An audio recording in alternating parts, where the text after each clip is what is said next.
if there's been a turning point in my life, that was it. That was the first time I went on stage, and as soon as I opened my mouth, I noticed there was a reaction in the audience, a reaction from people who'd not given me the time of day earlier, reaction from people who'd not noticed me or looked at me, who never knew who I was. Suddenly, they were all watching me and they were all reacting.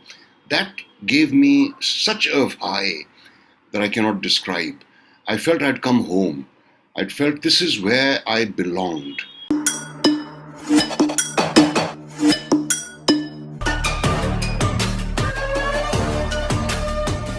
Hi, I'm Shoma Chaudhury. Thanks for watching Enquiry. This week has been dominated by tragic news: the horrific massacre in Nagaland and the death of General Bipin Rawat, his wife, and 11 others in a helicopter crash. But I have an unusual guest on the show today to speak to us about something outside the cycle of news, something that we live with and which shapes us in subtle and overt ways: the power of art. Naseeruddin Shah is one of India's most consummate, celebrated, and outspoken actors. He's lit up our screens and stage and imagination for more than 50 years. He's angular, unpredictable, courageous. He's made space for new kinds of stories in cinema. So it's a particular privilege to have the opportunity to ask him, how do you do it? What shaped you? What shaped your art? Naseer has been on back-to-back shoots, so I'm particularly grateful to him for making time for us. Thank you very much, Naseer, for joining me on Enquiry. Thank you, Shoma. So, Naseer, over the last year, there have been a lot of milestones. People have commemorated the fact that Motli turned 41, you turned 70, you've been in cinema for 53 years.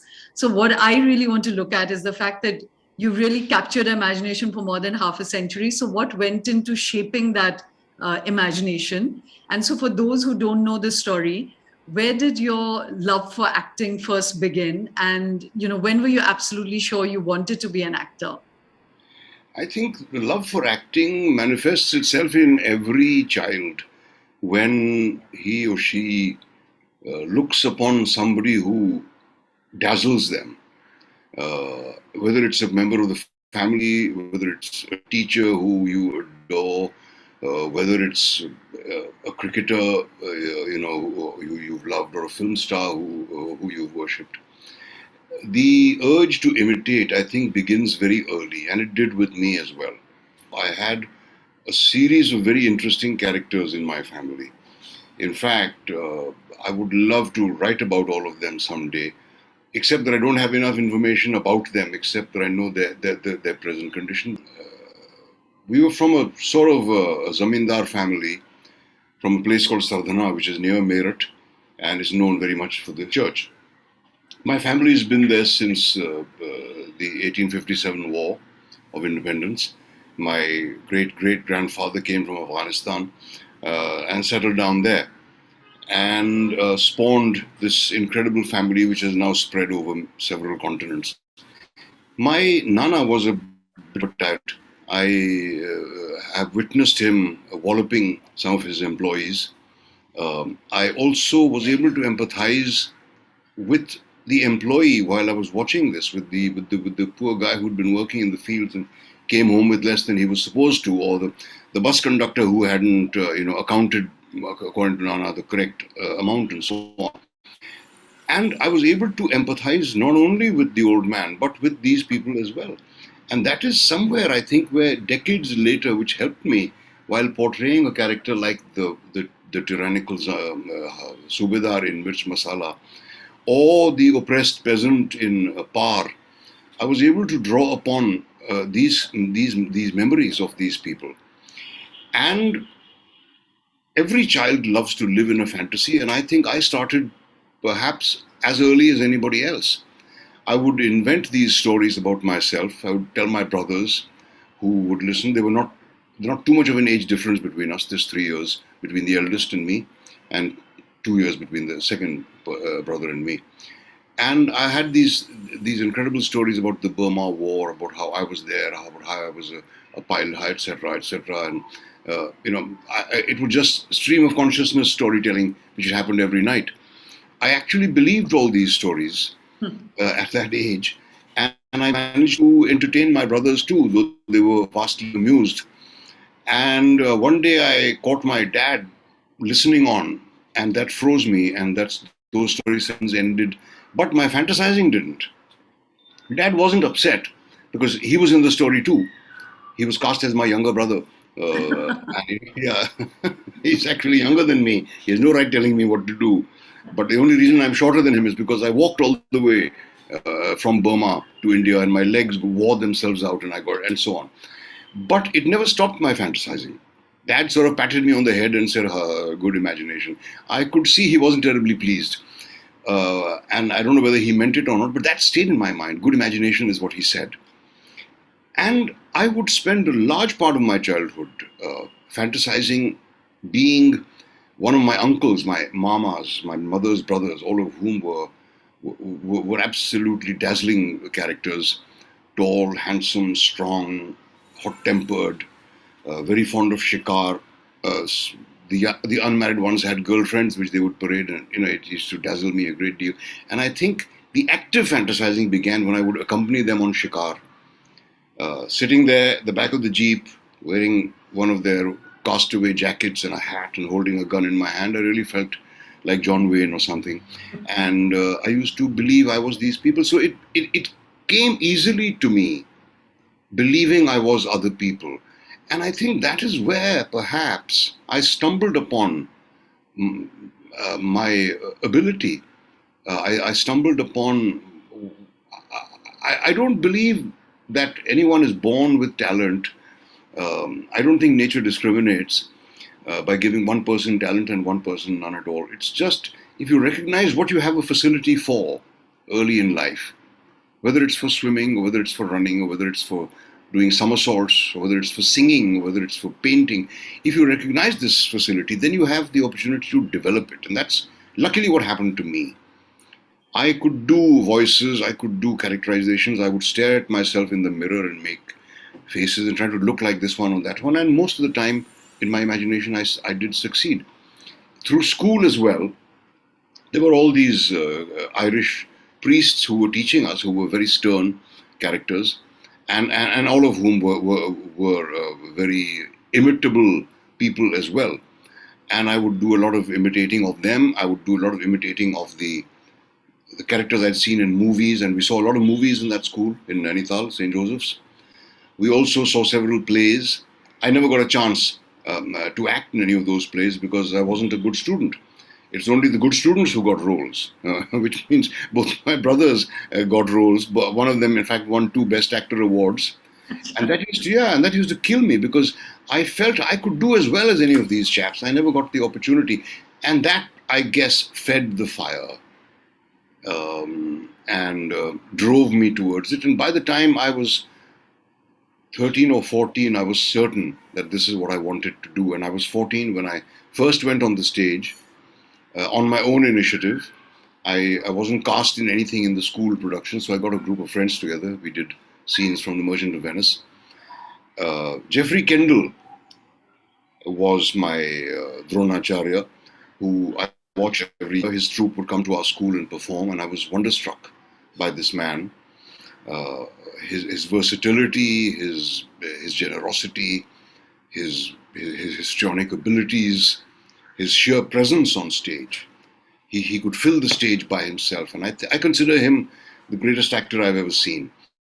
And I did finally meet up with him many years later when we were making the film Junoon, in which he played a small part. And his real greatness, I realized much later. It wasn't only to do with the fact that he could switch from being Malvolio into a somber Hamlet, into a bloodthirsty Othello, into a funny Malvolio, in a jiffy. That was part of it. That's what started it. But then his dedication to theatre, the part he played in making Indian students or students of the subcontinent, not only that, of Asia, because the troupe toured all over Asia in places like Singapore and Bangladesh, East Pakistan, then Sri Lanka, and so on. So I had a lot of help.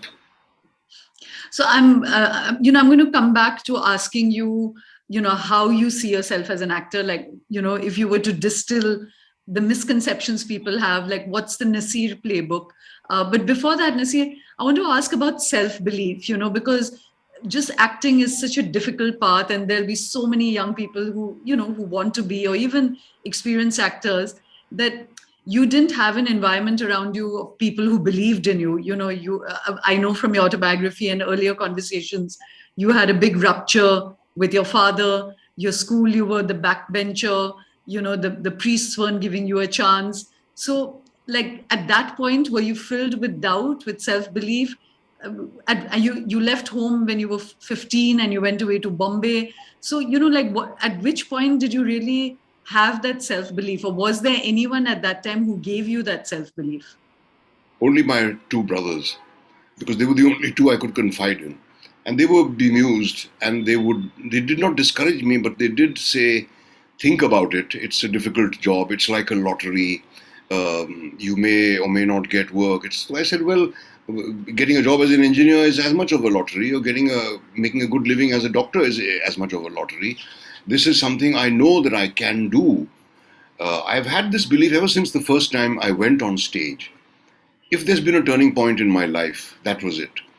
That was the first time I went on stage, and as soon as I opened my mouth, I noticed there was a reaction in the audience, a reaction from people who'd not given me the time of day earlier, reaction from people who'd not noticed me or looked at me, who never knew who I was.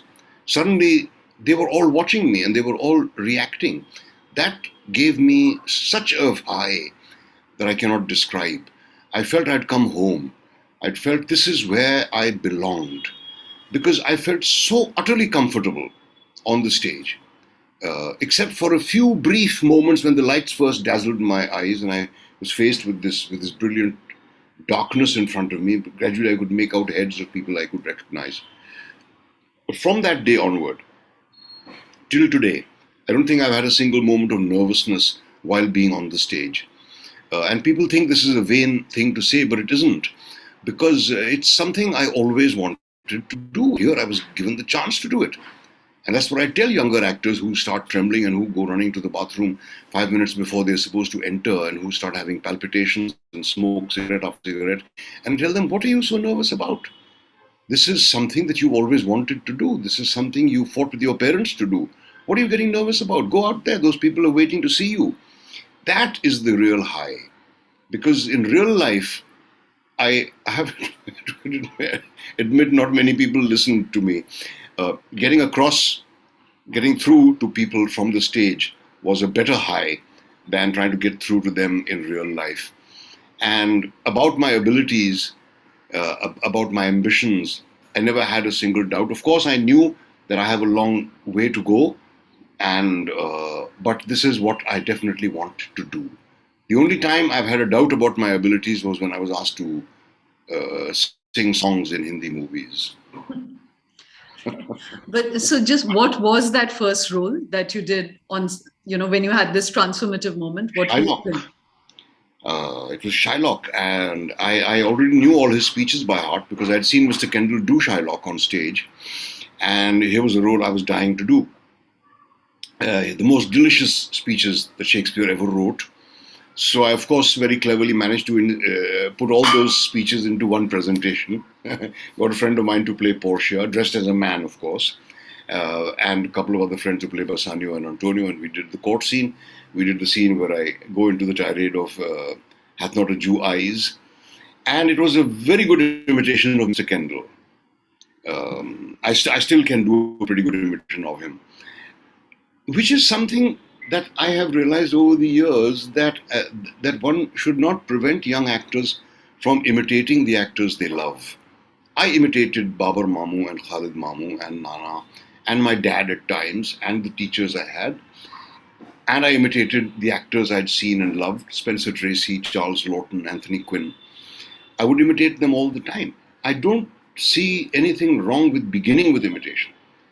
After all, what would a child who wants to be a tennis player or a cricketer do to start with? He'll imitate the way Sachin holds his bat, or he'll imitate the way Sachin walks onto the field, the way he takes his stance, or the way Federer returns a ball, or the way Nadal pulls his undies out of his bum, or something like that. Some actors get stuck over there. and continue being imitators all their lives. Some manage to outgrow it. And I think I managed to outgrow it. But I'm very grateful for these inputs, I may call them, that I had when I was a child. So Naseer, Starting with I'm going to come back to the people and influences, even cinematic influences. But the question I just asked you was like, is there an identifiable Naseer playbook? Like, are there tools that you can actually, communicate to others? Like, what are the big lessons of acting that you took for yourself, the big lesson that I've learned over the years is that one acts not to display one's wares. The big takeaway has been that you don't act to show off how well you can act, but you act to serve the text. And this is something I've learned from Mr. Kendall by the few conversations I had with him. Your own part is subsidiary to the content. That's an important lesson, and that's something I try to pass on to younger actors. But Naseer, it's very interesting. I in an earlier conversation and elsewhere too, I've heard you mention that a lot of actors have this misconception that they have to feel the part, and yet you said you don't really have to feel the part. You have to actually go through the actions and represent it. So what exactly do you mean by that? And I get it if you're playing Bernard Shaw or Gandhi or a historical figure where there are references and it's still imitative. But when you have to literally flesh out a character from the text and give it lifeblood, then you don't need to feel the part. You don't need to actually experience those emotions. You don't need to suffer with the character. Imagine going through everything Othello goes through. Imagine going through everything Macbeth goes through. You can't. It would be endangering your sanity. You have to keep yourself distant from it. You have to be able to empathize rather than actually feel and transmit that empathy. And the way you do it involves a great deal of craft. It's not just that you want to do it and it happens. I hear a lot of actors talk this nonsense about I just become the character and then things happen on their own. There's no such thing as becoming the character. It's undesirable and it is unnecessary, and it should not. It's harmful. You cannot become the character. You can only comment on the character. This is what I believe, and this is what I've begun to believe ever since I started doing storytellings on stage. And I did a play called The Father, which was recently made into a great movie with Sir Anthony Hopkins. Yeah, I saw that. Yeah, and he was absolutely marvelous. But we did that play on stage, and it was pretty successful. Where I played this dementia-stricken person, and people would come backstage in tears and say, "Can I hug you?" They felt I needed the comfort. The fact is, they needed the comfort, and they would say, "This must be really hard on you." It's not hard on me; it's hard on you. There's the bhav and there's the ras. I go through the bhav, you go through the ras. I may simulate tears or anger or despair or whatever, but it doesn't go to the depths of my being. I've found ways as an actor to be able to distill that emotion and present it. And I think that's important because otherwise you're endangering your mental well-being. And this thing about becoming the character has been propagated by American actors. The word method has been devised by American actors. Stanislavski never used the word himself. And it spread a lot of nonsensical beliefs. And people quote great actors like Marlon Brando and Robert De Niro and Daniel Day-Lewis. They did this and they did that for the part.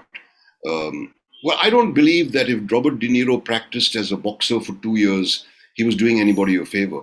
He was not becoming the character. He was doing what physical work, homework was required by the part he was going to play. And so did Mr. Lewis, and so did Mr. Brando when he played a paraplegic or whatever he played. You have to keep yourself distant from the part, because if you become the part, then the instructions on set should mean nothing to you. So I don't subscribe to this. Though at one time I have to admit I did. And it's perhaps a necessary stage for every actor to go through. But then I've emerged out of the tunnel on the other side and come to the conclusion that it's empathy that's more important than actual feeling. Uh, you should be able to understand what the person is feeling and feel it yourself. Be able to recognize that person within yourself and keep yourself distant from him while you're performing him. Help us understand how you fleshed out any one of your really iconic characters on screen or on stage. Yeah, well, I'd say a thing like Sparsh, in which I played a sightless person. That was when I was right in the middle of my method phase. And here I was now. I said, am I supposed to become this character? How do I become this character? I did the exercises that I thought were required, like blindfolding myself and moving around in my own bedroom, getting a pair of high-powered contact lenses made, which I just thought I would wear and not be able to see. But the fact is, I'm able to see even with those contact lenses on. And I realized that never, ever, the same way as I could, Mr. Mittal, who the character I played was based on, pointed out to me that you can never read Braille with your fingers because you don't have the need. Your fingers just don't have that sensitivity. And that sensitivity is created by the need to know. Whereas you don't, you can always look it up. And I realized that no matter how hard I tried, I could not put myself in a place where I could believe that I will never be able to see. It's impossible to visualize that situation. What I did try and understand is what keeps sightless people so cheery. Because I never heard any of them complain about the fact, about the darkness that they lived in. I never heard any one of them ever, get morose about it. They always have a ready smile. They're willing to stay in this darkness, and they've accepted it. And for them, it's no longer a darkness. I realized I could never get anywhere close to this feeling, no matter how hard I tried. So I had to pull a trick to try and shut off all visual stimulation. And I'd had my nani, who, who pretended to be blind, and she did a pretty good job. She could see what she wanted to see, of course, but she would always say, "Hi, mujhe to kuch dikhta hi nahi, main to," and she'd go around, and I could see that she was faking it because I'd seen others as well. I had two classmates in Aligarh University who were sightless, studying English literature, mind you, and one of them topped the class. Now that's not a joke. To top a sightless person topping a class in history where you got to memorize dates or mathematics is honest, but to top a class in literature is really something. And what I observed about these people was that rather than try and understand what goes on inside them, because that's impossible to do about any character you play, understand what makes them tick. And I realized that what causes their physical behavior is the fact that they don't direct their eyes at a person who they're paying attention to. They direct their ears, they direct their hearing. And that's what causes the sometimes odd kind of physical positions that they're in, because they lack self-consciousness completely. This is what I really had to do. I don't think I lived the life of a blind person. I don't think I ever can. I don't know what I would be if I were to lose my sight tomorrow. I really don't know what I'd be, but I don't think I'd be the kind of content, egoistic person that I was playing in that film. And it was easy for me to understand his pride, the fact that people dismiss him because he's sightless. People had dismissed me because I wasn't good in class. I kind of empathized, kind of used that as a springboard. So it was great fun because I think I managed outwardly, at least, to simulate the fact that I was sightless without actually suffering it. That's the great thing about acting, as Mr. De Niro once said, that you can live so many lives without paying the real life price. Yeah. So, Naseer, there are a lot of things that I want to explore about people, what created the kind of angularity of your sort of creative canvas. But because you've been speaking so much about emotions, there's a kind of, conceit that I wanted to play with you, which is that, you've said before that it's really a storehouse of your own emotions. In some ways, you're plumbing that empathy comes from your own knowledge of yourself and a range of emotions. So I want to sort of ask you about your relationship with a lot of emotions, like the seven deadly sins, of anger, lust, greed, sloth, fear, despair, jealousy, all of that. So let's start with anger. Like what's the first word that comes to your mouth, your head when I say the word anger? Baba. That's my father, because my first memory of my father is being told Baba will be angry. My very first memory of him. I don't remember him at all before that. And he's always stayed a figure of anger in my head. And I was the recipient of a lot of it, because I was a bit of a mischief maker, and I was, he didn't want to let on that I was his favorite because I was the youngest, and all that sort of thing.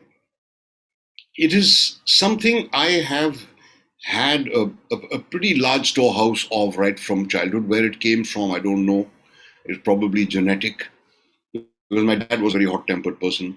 Neither of my brothers was, but I was, and I was very, very vehement about anything I believed in.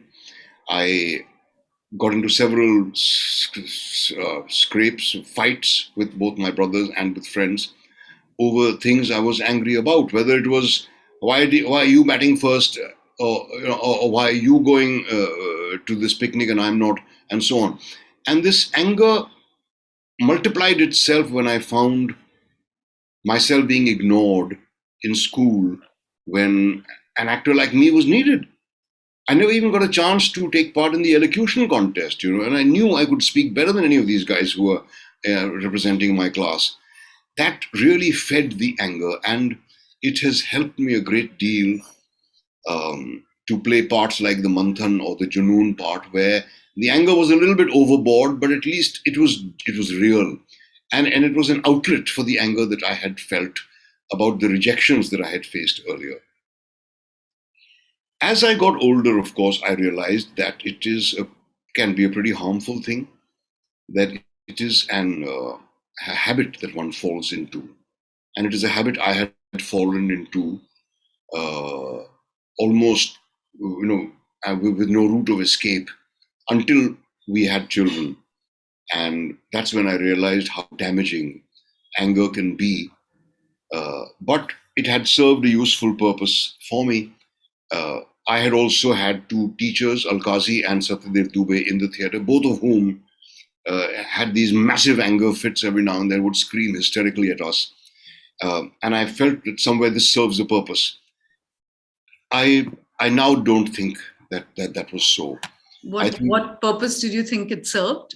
Like, getting the actor to do what was right, uh, where kindness didn't work, where explanation didn't work, where intellectualizing didn't work, just bloody go and do it, was what they would both say. Don't ask a bloody question, just do it. And doing it without trying to analyze it sometimes often helped. So they were also two people I modeled myself on, two people who I've drawn a lot from. And I did feel that, the anger that I express toward my actors is somewhere useful. I've realized ultimately, now that I'm, terribly strange to be 70,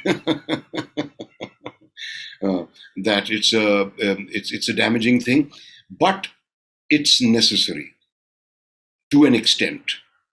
It helped me understand to an extent Ghalib when I was playing Ghalib, because Ghalib knew his greatness, and he also knew that there are mediocre poets who are being promoted and who are being given status that they don't deserve, and I'm getting nothing, and I'm penniless, and I'm reduced to gambling and so on, and borrowing money to satisfy this anger within me. Some people thought that that performance was a bit too angry, but I don't think so, because a person like Ghalib, who was aware of his abilities, feeling that he's being rejected. So the memories of the anger I felt at St. Joseph's helped me there. But I think I've kind of abandoned it now. So, that it's interesting you said that, Naseer, several times, that it's useful. And in a lot of artists or anybody who's kind of really breaking bounds, there's like that gray area where is it anger, or is it just fierceness? Is it turbulence? Is it like, you're beyond that pale of where you just want acceptance and social approval? You're just operating in a wilder zone and in a wilder landscape, So do you think that, as now, if you're saying you've abandoned anger, have you also lost fierceness? Have you lost like passion? Are you more? I haven't lost the passion. I think uh, fierceness is different from anger, and it's connected more with passion. I am pretty fierce when I'm rehearsing something, fierce on myself and cruel on myself more than I am on other actors.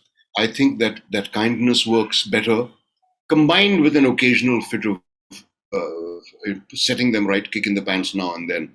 But kick in the pants should not be the basic thing. And perhaps since I am happier in my skin now than I was when I was 20.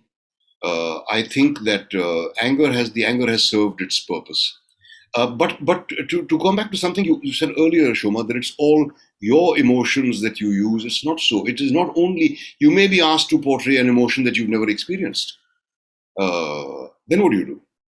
So then you got to use your observation and you got to use your imagination. If I'm playing a cripple, for example, that is an agony I've never experienced, but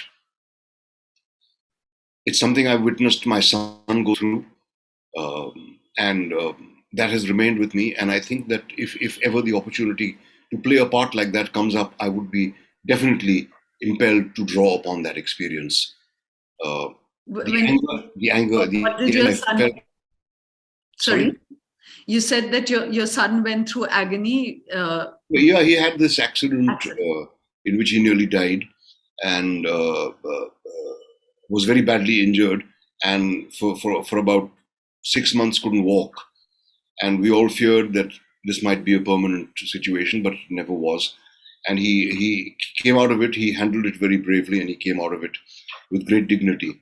My admiration for him increased tenfold because of that accident. And just, when you were saying about your father, when you were in the angry phase of your life, even in your personal relationships and elsewhere, how did it express itself? Is it in coldness? Is it in arrogance? Is it in dominance? Is it like a volcanic? I think it was in cutting myself off. And that's what I did with my father, because he and I were on completely different planets. It was impossible for him ever to understand what I was going through, what I wanted out of life, what I was good at. He wanted to live my life for me, and that was a big mistake on his part. And what I would do was withdraw and just take the verbal whippings that I would get. He never physically touched any of us, which I admire him for, because I gave him plenty of reason. But he did give me several tongue lashings, and what I would do was withdraw into myself. There was only one occasion, I think, when I shouted back at him, and when I did, to see the hurt in his eyes was something that still bothers me when I think back on it. But withdrawing was my way of protecting myself, and I think I've been doing that all my life. I don't know whether that's a good thing or not. So, you mentioned your own performances, even Ghalib, but if you were to look at some other actors where just in art you've seen anger performed to perfection, is there anyone that you would pick? Oh, there's Harvey Keitel, there's De Niro, and there's Brando. And I think the way these actors... Brando in Streetcar Named Desire? On the Waterfront, Streetcar Named Desire, both. The rage was scary. When you see Harvey Keitel in Alice Doesn't Live Here Anymore, or you see De Niro in Mean Streets, the rage is something which really sort of gets into your system. It's something that completely blows your mind. And again, I think a craft has a great deal to do with it. Craft has a great deal to do with it. Closer home, there's Mr. Bachchan, of course, whose rage is legendary. I don't think he was that kind of a person in life. But again, I think the early rejection that he faced fed the fire, which he then was able to utilize in his work when he did gain success. But again, I don't think it's a necessary characteristic that you should have as part of your personality. It's enough for you to be able to summon it up in a dramatic way when required. Right. So I'm going to move away from this, but just that, I get what you're saying, that you don't have to be an angry person.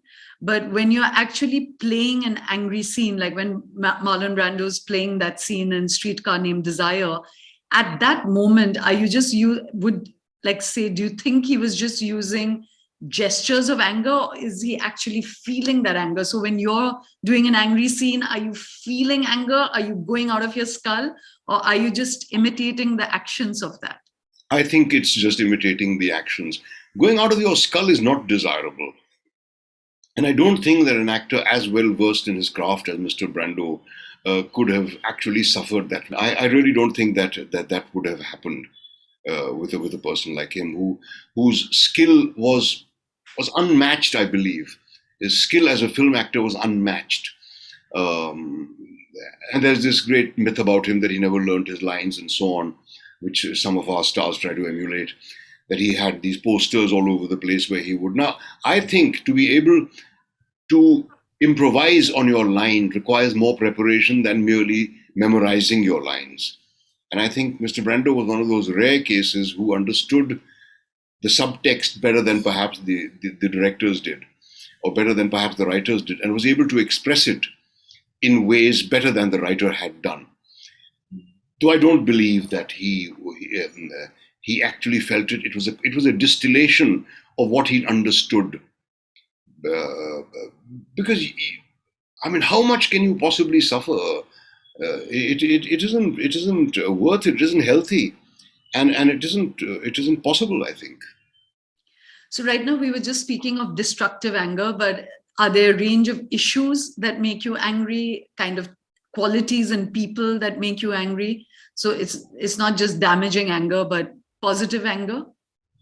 Yes, hypocrisy makes me angry. Turning your face away from reality makes me angry. Susceptibility to flattery makes me angry. Sorry?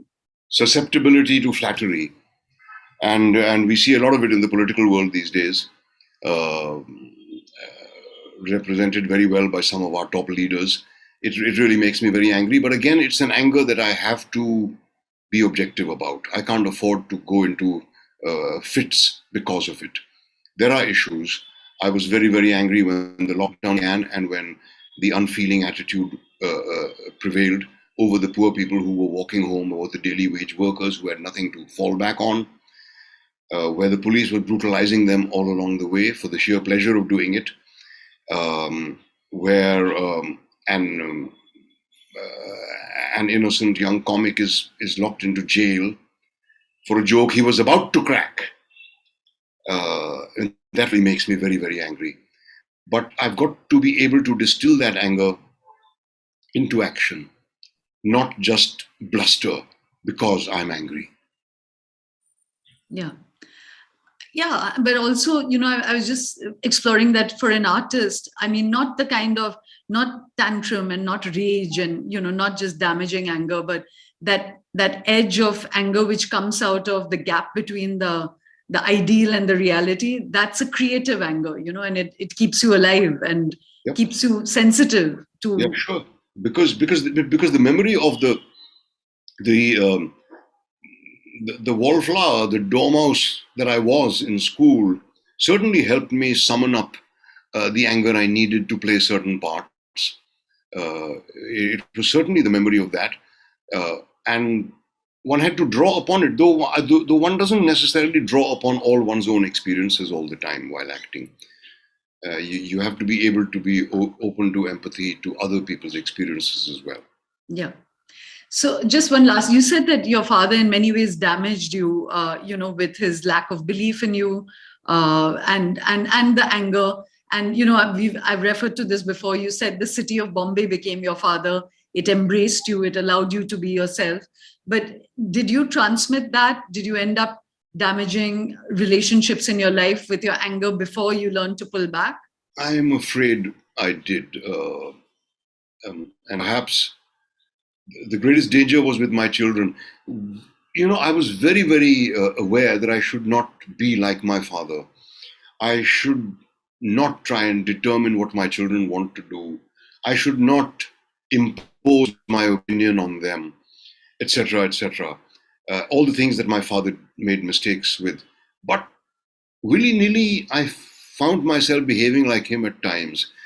I think genetics is perhaps, memetics as well, is perhaps stronger than any desire that you may have. I did find myself often making the same mistakes he made. And I realized that this is no different from bullying. You yell at your children because you can. And looking back on my relationship with them, had I had enough self-control to be able to check my irritation, my anger at things they did, I realized they were not actually things they did. It was failures on my own part that I was angry about, and I took it out on them. And thus, to an extent, I feel that I did damage the relationship because I really did want my children to not be afraid of me. I really did want my children to be able to come and put their arms around me and and joke with me. I don't think I've succeeded in that. Yeah, but you once shared that you finally kind of felt a reconciliation and communication with your father after he'd passed away, and at his grave, you finally were able to speak with him. So at least that way, you're better. You've kind of opened your bridges before that. Right. Maybe when my sons go to my grave, they'll be able to reconcile. But so Naseer, now to that, the next one on that spectrum of the seven is the idea of lust, of eros, lust, desire. What role has all of that played both in you as a person and in your craft as an artist? Quite a great role, I think, because greed initially was to do with food as a child. I was among the three of us called the greedy one because I was always sliming something that was left on the shelf, or always taking more than my share, or always desiring something that wasn't there. I began to think of myself as a greedy person, but the greed was only concerned with food. I realized later that this greed comes in many forms when you grow up. The greed for acceptance, I think one could call it greed. The greed for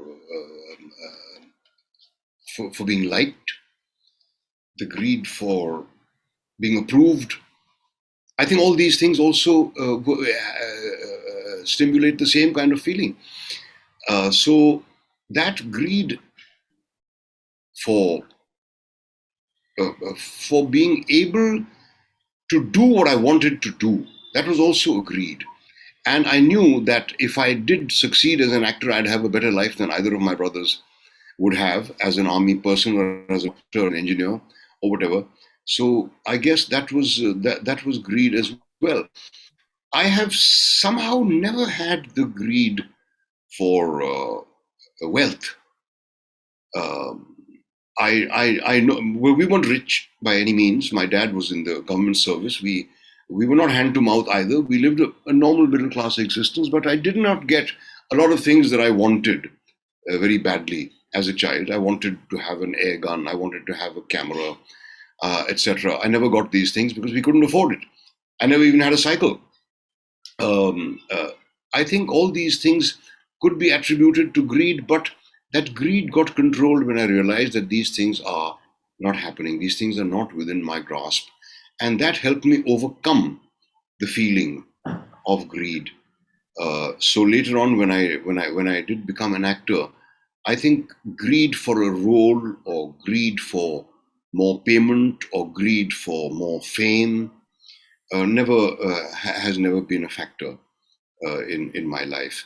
I think I've right from the beginning of my career got what I deserved. I never hankered for more, and so I think I've come to terms with that greed. The greed to better myself as an actor stays with me still. That is hunger. That Well, um, you can call it by that name, but I think it's also a certain amount of greed has to do with it, because there are still many parts, not tangible parts, but there are still many things I still want to achieve as an actor. Many of which late to achieve, but like that, what? well, like being able to dance, like being able to sing. These are shortcomings as an actor in me, which I never worked on. It's never too late. I've been working on not the dancing, of course, because now age doesn't permit, but the singing I have been working on. This is again agreed. I would love to be able to sing, not because I want to become a singer, but I just want to do it. It's just like I want that caramel custard, you know. But so, what was your scorn of the whole singing and dancing aspect of Bollywood arising out of inadequacy, or was it a genuine aesthetic disdain of it? Both. It was an aesthetic disdain, because I always felt that I always detested Hindi film music, with some exceptions. I was never a great fan of Hindi film music. I could admire the fact that Hindi films produce so many different songs in a year. Of course, one realized later that many of them were plagiarized. But it wasn't, watching Hindi movies was never my favorite activity in life. And the songs used to irritate the hell out of me. The only one I enjoyed watching doing songs was Shammi Kapoor, because he was unique. He did them in a way no one else could and no one else has done ever since. I could not see myself doing that. Perhaps it was because I never believed I would ever get to do it. And so, sour grapes, I think, while I was at the Film Institute, they had this class called Playback, where they would play this record and make us dance to it, and I would avoid this class. I never went to this class, which was a mistake, because I could not lose my inhibitions where this is concerned. But I did have the desire to be able to do a song as well as Shammi Kapoor did it, or a serious song the way as well as Dilip Kumar did it. That I would call greed. It was beyond my abilities, and I never could do it well, except if it wasn't a filmy song. But being and disdain is the word you use. I think that was very strongly there, because, as I said before, I've never been totally sold on Hindi cinema. It never transported me to a world of wonder the way several Hollywood and British movies did. So, what was that shaping cinema that you saw? Like, what did you draw your aesthetic Well, from? as a child, we were in Nainital. My dad was the deputy collector, so we had access to any cinema hall. And though my dad never watched movies, he would allow us to go and watch them. Always American movies or Hindi movies starring Dilip Kumar. I don't know why. I think he somewhere knew that Dilip Kumar was cut above everybody else. And so we saw Udan Khatola, we saw Azad. We didn't see Devdas, he didn't allow us to see that, but we saw Insaniyat, we saw these three. Now, Udan Khatola, I remember very well. I thought it was a very shabby movie, even at that age, because I'd seen The Wizard of Oz. And I thought, come on. I mean, where does this stand in comparison? And it's all to do with technique, which is something that we didn't pay attention to for several years. We just thought that the stories itself can carry them, and they did. So I was able to distinguish between an Udan Khatola and a Wizard of Oz, even at the age of 6 or 7. So when you're saying this thing about inadequacy, absence, hunger, that you were not well off, your classmates, you could see them like tucking into tiffin, you were not even getting enough pocket money, your parents had nothing to spare. So it's a question a lot of parents grapple with, Naseer, which is that really does uh, art achievement, that kind of real breakthrough achievement come out of deprivation? Or do you think that, those another generation that's more starts from a better place doesn't actually have that edge? Do you think it's necessary, a That's a creative very edge? that's a very tough question. But what I think deprivation does do is increase your fortitude and make you accustomed to doing without, which is a good thing.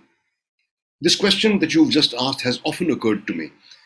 Uh, my children have not had to go through the same tough time that I had to go through when I came to Bombay. They have a home, they have parents, they're fed, they have a place to live, they get their pocket money. They started getting recognition at a very early stage in their lives. I never got that. I'm not able to resolve this question. At the same time, I've made sure that they don't get spoiled either and don't start to think of themselves as, you know, progeny of a famous person, because that can have damaging results. But that's a question that is still hanging fire in my mind. Is deprivation necessary for an artist? On all evidence, it does seem to be, but I can't say that that's a golden rule. Yeah. In fact, all these sort of emotions, this range of emotions we're speaking of, I wanted to ask you that, is turbulence very much, because there's always the danger of placidity, of fitting in, of, very often now a lot of stars, artists, writers, there's much more sort of desire for social acceptance today. And when you really think of the greats, they were people who were also breaking social boundaries, and untidiness was part of that, untidiness of emotion and behavior kind of went hand in hand, so that's why I was asking you whether you think it's really necessary. So to come to lust, Naseer, which was the question I asked you about eros, how was that a big driving force in your life, in your art? Do you think it's something you've tapped into? Well, yes. I think it's an utterly natural thing. It should not be denied, and it's got to be faced. It is also something that can and should be controlled. But Wait, that is first let me ask you the association question. When I use the word lust, what's the first thing that comes to your mind? Playboy magazine. That's an object, and that's an answer like 900 million other men would say probably. But, okay, so who's the person that comes to your mind? Um, one of my teachers, in school, the art teacher, in fact, a lady called Mrs. Ludwig, who was very beautiful. And I was hopeless at art, of course, also, like I was at everything else. But I would just gaze at her with absolute longing. And I would spend most of the class just looking at her legs while she sat at the desk. So she is the first person, I think, where I recognized lust, where in fact I actually once tried to follow her home. I must have been 10 years old or something, but she was going home, and we had this enormous field in front of the school, and there was this steps leading down to where the teachers lived. And it was a misty evening. I still remember it very well. It was very cold, and I just followed her, hiding behind a tree and hiding behind the railing and so on. I don't know why, just to watch what she did when she got home. I don't know what I was hoping for. But I was certainly a victim of that kind of unreasonable lust, something which is completely beyond you, but which is driving you. And it is something that an adolescent at the age of 12 or 13 finds very difficult to explain or come to terms with. And that can lead you into all sorts of directions. You're reminding me of the film Malena, that little boy's Or, obsession. yeah, or the summer of 42. Yeah. But so you said your teacher, but you also, your first experiences of sexuality was When I was 14 years old, yeah, and in this tent in Kishangarh, we visited these ladies of the night. And it was that was pure lust. uh, it was this desire for a woman. I think at that age, just consumes an imaginative guy, and it can get the better of you. So I had this friend who knew the ropes, and with whom I went to this little place where there were three tents, and there were these three ladies sitting around, and I had my first sexual experience, which transported me into heaven. I have to say, because I hadn't known any sensation like that before in my life. It uh, it did it did keep me in its grip for several years. I kept thinking of this woman again and again. I never had any chance, any opportunity to liaise with another woman after that for several years.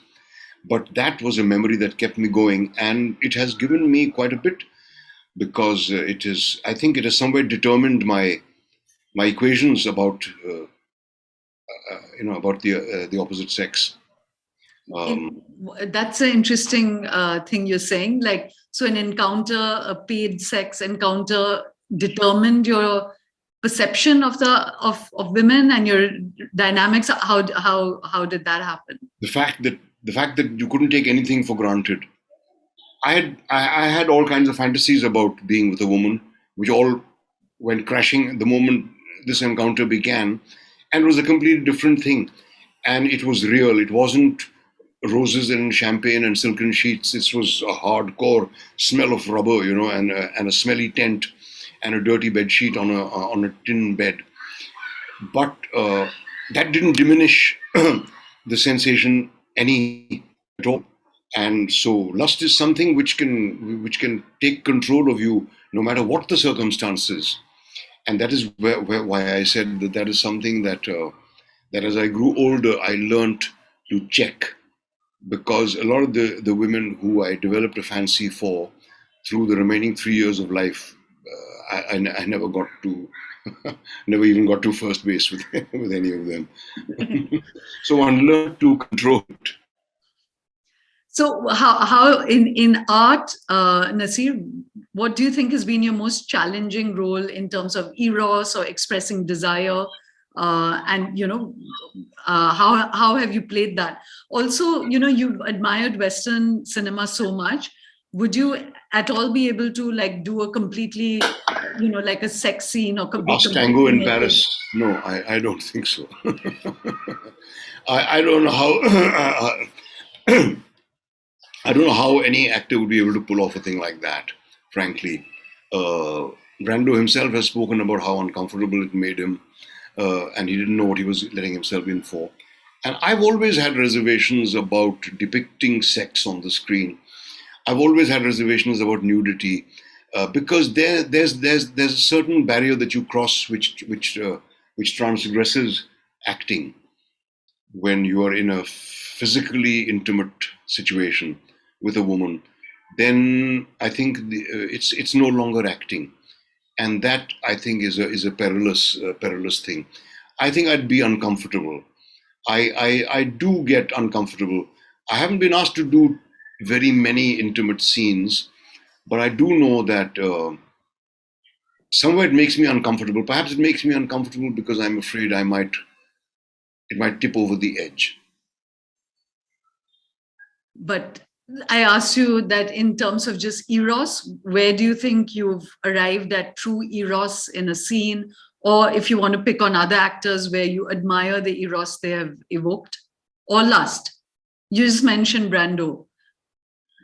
I would say Brando is the prime example, because and even as a man, I could detect what women see about him.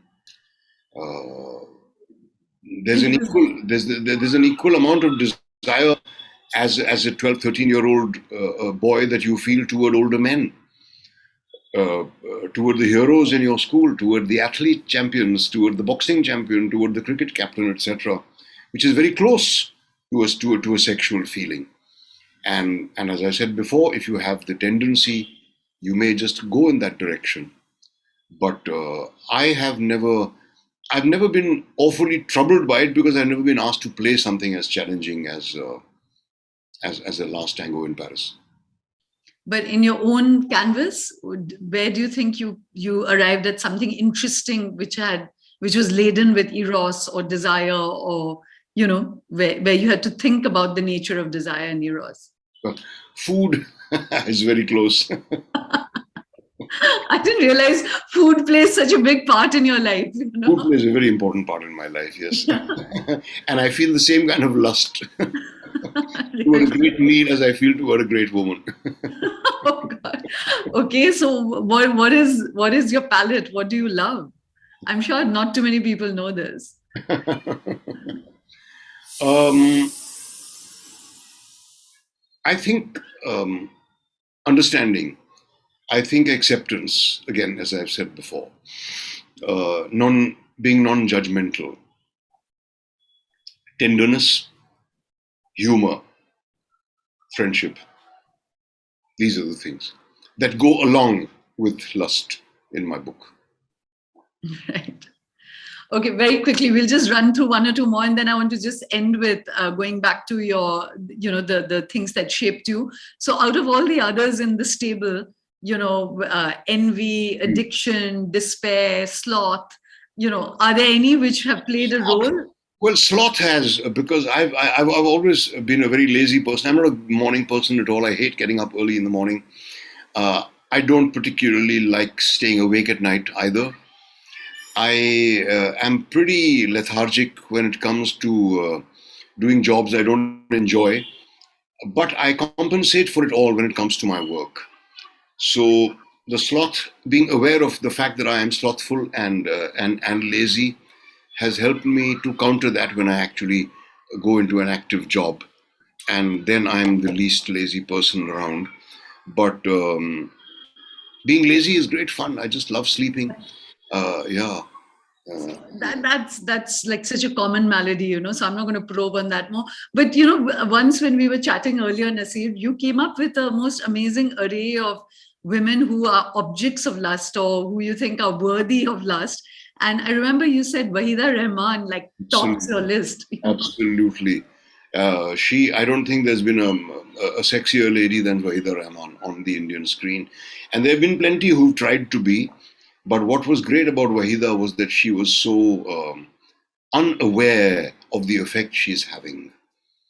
She was utterly unattainable, which added to her allure.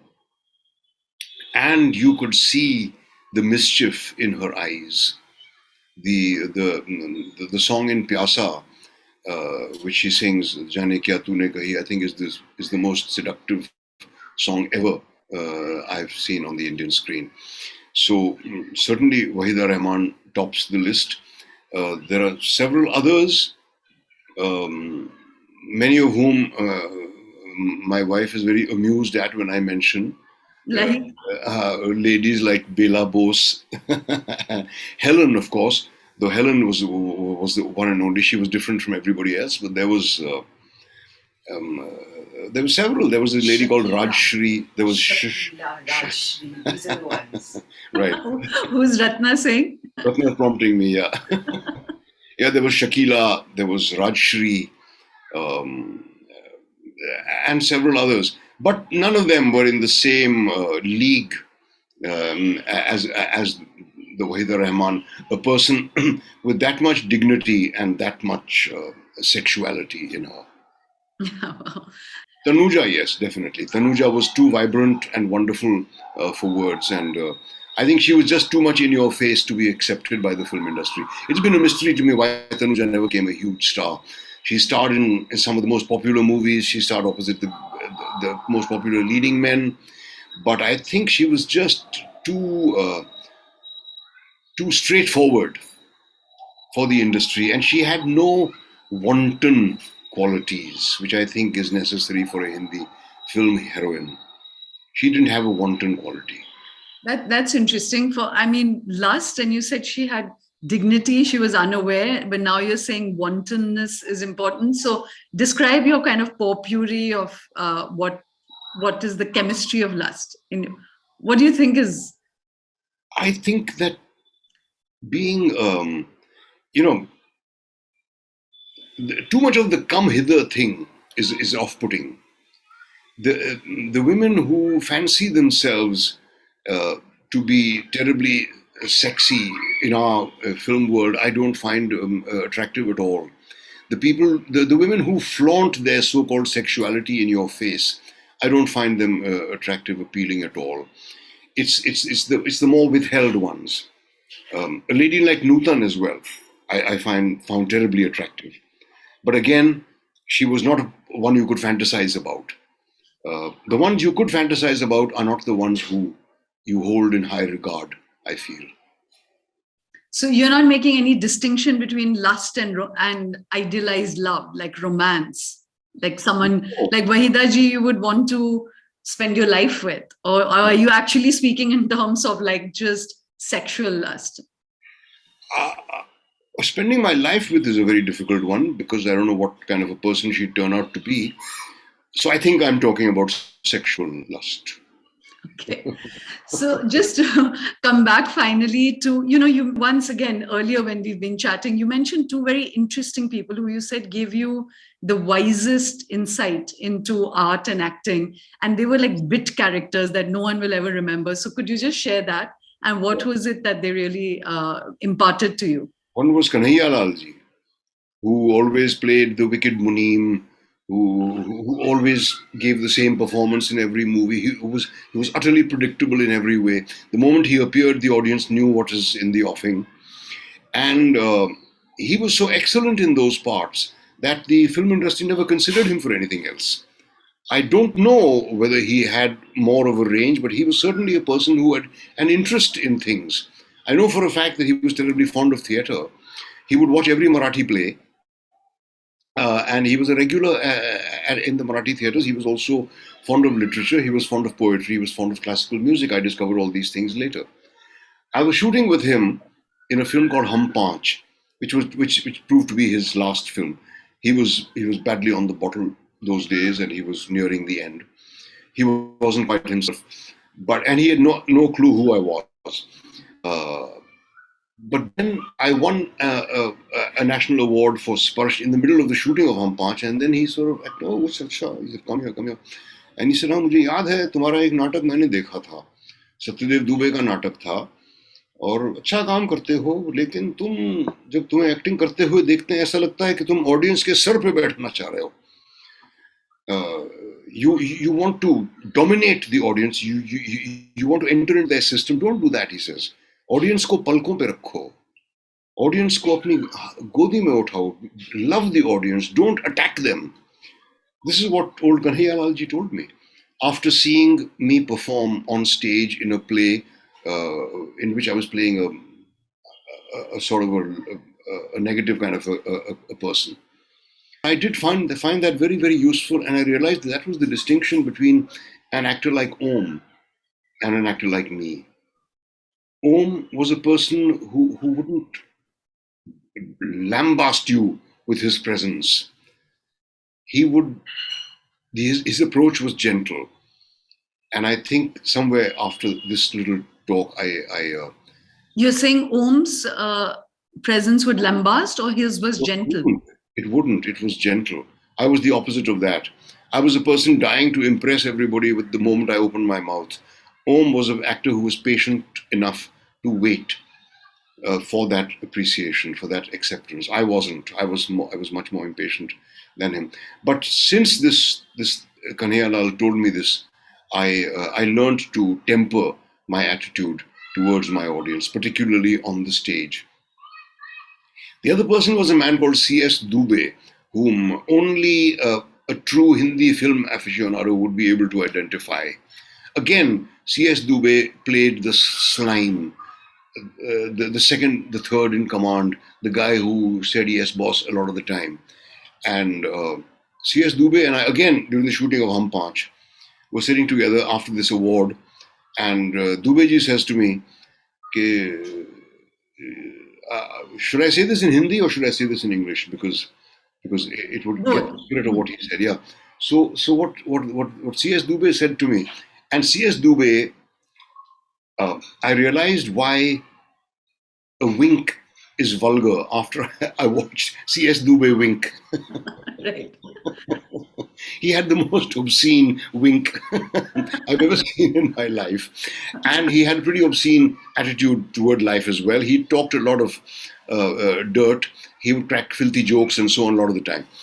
But this one day, he says to me, कि आप अच्छे actor हो गए, लेकिन याद करो जब तुम्हारी दादी के गोद में बैठ के चांद की तरफ तुम देखा करते थे और तुम्हारी दादी तुमसे कहती थी कि देखो बेटा, उस चांद में एक बुढ़िया बैठी है जो तुम्हारे लिए एक स्वेटर बुन रही है, और अगर तुम अच्छे लड़के बनोगे तो वो स्वेटर तुम्हें मिल जाएगा।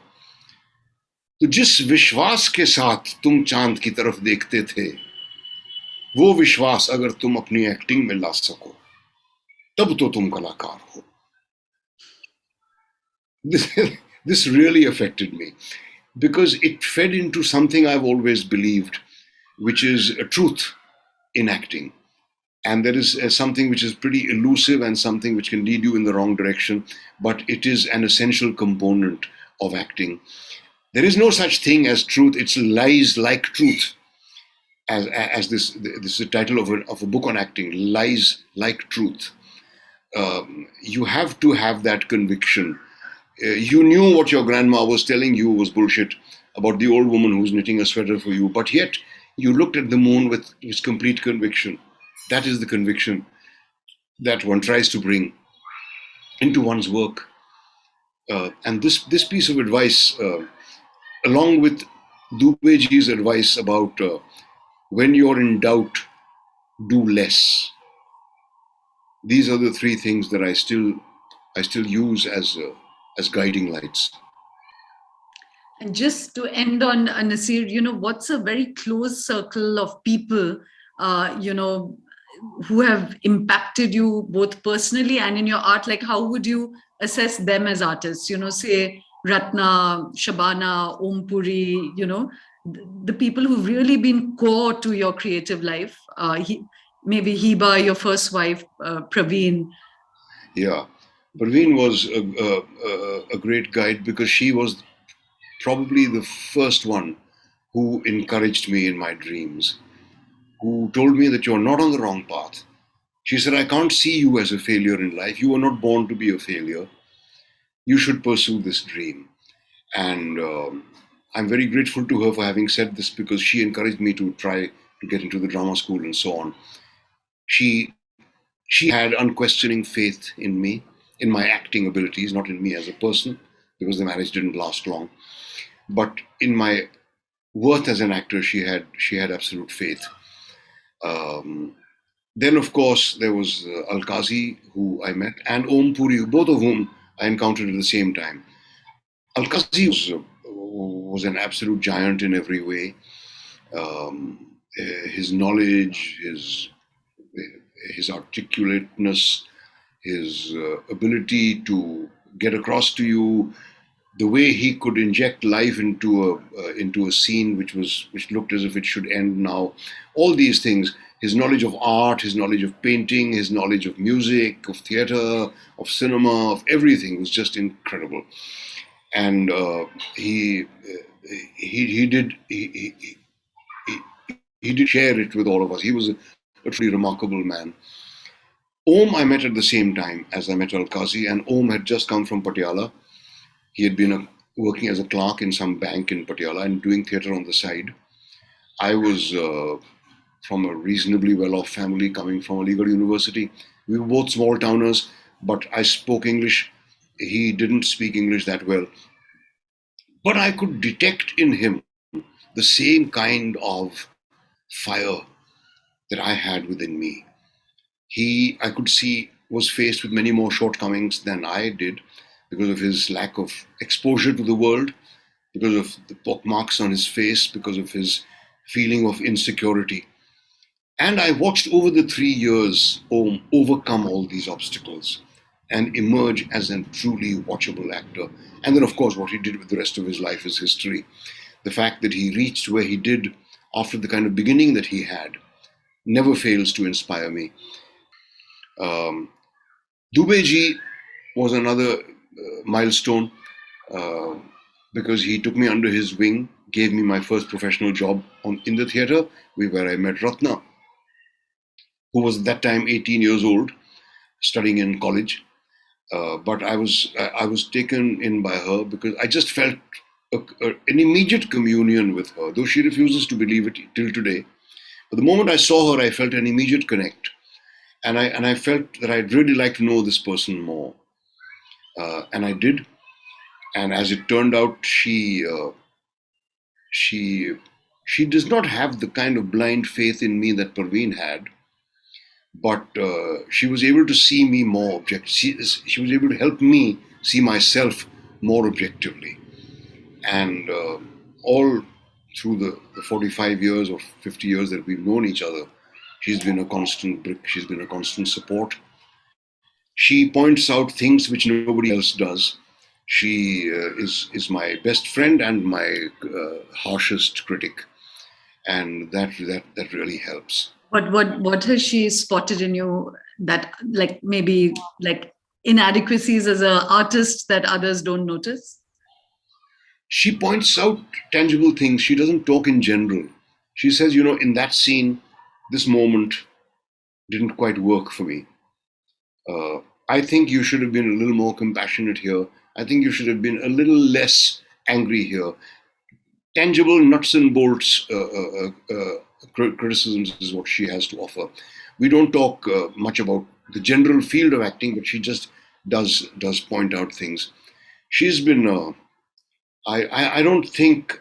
I mean, she meeting her set my life right. I don't know what I would have been had I not met Ratna. I was a pretty anarchic person. When I met her, I had no clue where I would end up. The fact that she had faith in me at a time when I had nothing, when I was nothing, I had no future, I had no career, I had no prospects, I had no friends in the city. All I had was this bad reputation uh, of being an arrogant, outspoken, opinionated drug addict. And despite that, she saw something in me, which I suppose you'll have to ask her about. But I think she detected some genuine desire in me to be friends, and a genuine desire in me to make something of my life. So just to end on, Naseer, you mentioned Om and yourself, both of you very angular, coming at stardom and acclaim from like very difficult and like from outsider positions.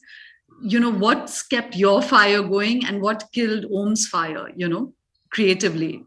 Yeah, that's a question that has bothered me a lot because during the last few years of Om's life, I was terribly disappointed with what he'd become. Um, I think he made some terrible choices in his personal life, though that's none of my business. But looking on at what he became um, did bother me greatly. Uh, he did have problems with alcohol. He somewhere, I think he felt he'd messed up in his personal equations in life, and there was no remedy for it. He was at a stage where he was being offered work in Hollywood, he was being offered work in England, he was being offered work all over Europe, he was being offered plump parts in Hindi movies, but yet I could see a certain despair and a certain boredom creeping into both his life and in his work.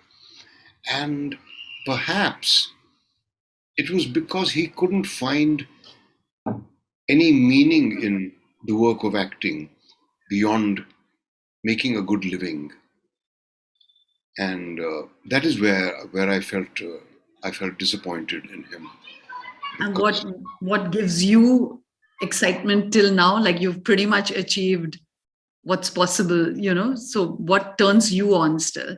the fact that there is still a lot that I have to discover about myself. The fact that I still feel I have a lot of potential left in me.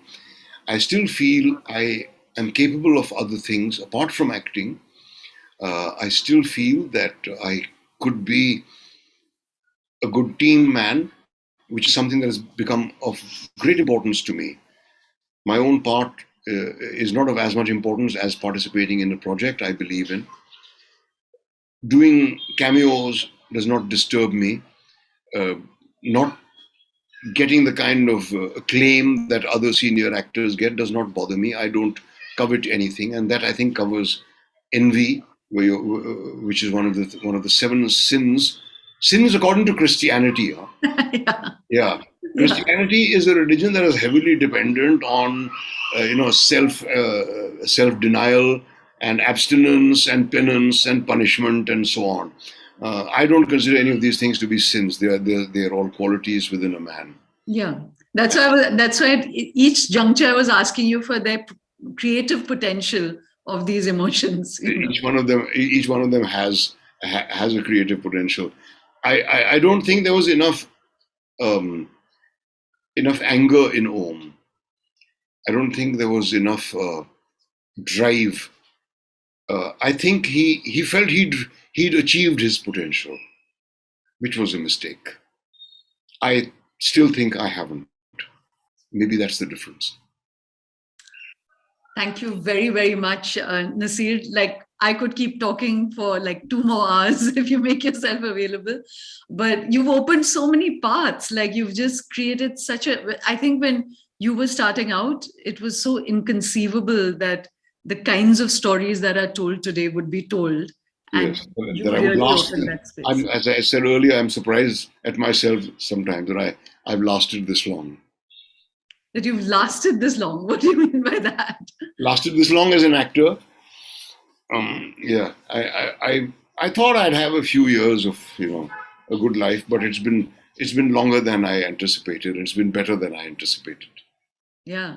And for so many, like Rajkumar Rao, Ayushman, Manoj, Irfan, I mean, they're getting the kind of juicy roles because you made it plausible for that kind of cinema to Yeah, happen. right. I envy those guys. I envy them because they're getting. They're firstly they're much more cinema savvy than I ever was. They're much better actors than I was at their age. They're getting much better parts. They're getting better written scripts now. That's because the general level has been bumped up. The level of script writing, the level of filmmaking, the level of cinema awareness has been bumped up, and so they're getting the parts they deserve. I feel very happy for them, but I also wish I had got some of the kind of parts that a Rajkumar Rao is doing. So we'll end with that. It started with hunger, greed, anger, all those beautiful qualities that play a big role actually in one's life. So it's good to end with envy. Uh, I just envy you for the chance to be you, Naseer. So thank you. Thank you Okay. so much for Thank making this time. you very much. Lovely talking to you, Shoma. Bye bye.